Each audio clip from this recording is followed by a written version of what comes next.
हाँ जी सर, हमारे पास लाइक ये वाला फॉर्मूला है, लाइक I1 होता है हमारे पास 4R into sine A by two, I2 होता है हमारे पास 4R into sine B by two, I3 होता है हमारे पास 4R into sine C by two, I1 होता है हमारे पास 4R into sine A by two, I2 होता है हमारे पास 4R into sine B by two और I3 होता है हमारे पास 4R into sine C by two.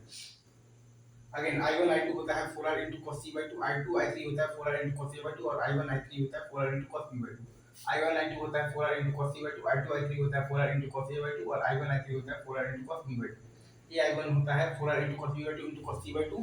और B I2 होता है 4R into cos a by two into cos c by two और C I3 होता है 4R into cos a by two into cos b by two. Again A I1 होता है आपके पास 4R into cos b by two into cos c by two और B I2 होता है आपके पास 4R into cos a by two into cos c by two और C I3 होता है आपके पास 4R into cos a by two into होता है cos b बाई टू और I1 C 4R into sin a by two into cos b by two, I2 C 4R into sin b by two into cos a by two, I2 4R into sin b by two into cos a by sorry into cos c by two,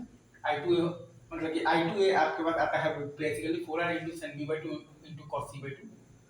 और I3 आता है आपके पास basically 4R into sin c by two into cos b by two और I3 भी आता है आपके पास 4R into sin c by two into cos a by two और I1 भी आता है आपके पास 4R into sin a by two into cos c by two और I1 I2 आता है आपके पास 4R into cos c by two,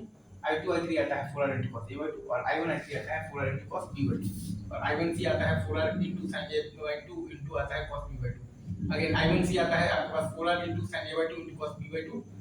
I2 C आता है आपके पास 4R into sin b by two into cos a by two, I2 A आता है आपके पास 4R into sin b by two into cos c by two, I3 आता है आपके पास 4R into sin c by two into cos b by two और I3 भी आता है आपके पास 4R into sin c by two into cos a by two और I1 भी आता है आपके पास 4R into sin a by two into cos c by two. तो ये सारे फॉर्मूले आपको याद रखने हैं। Thank you very much.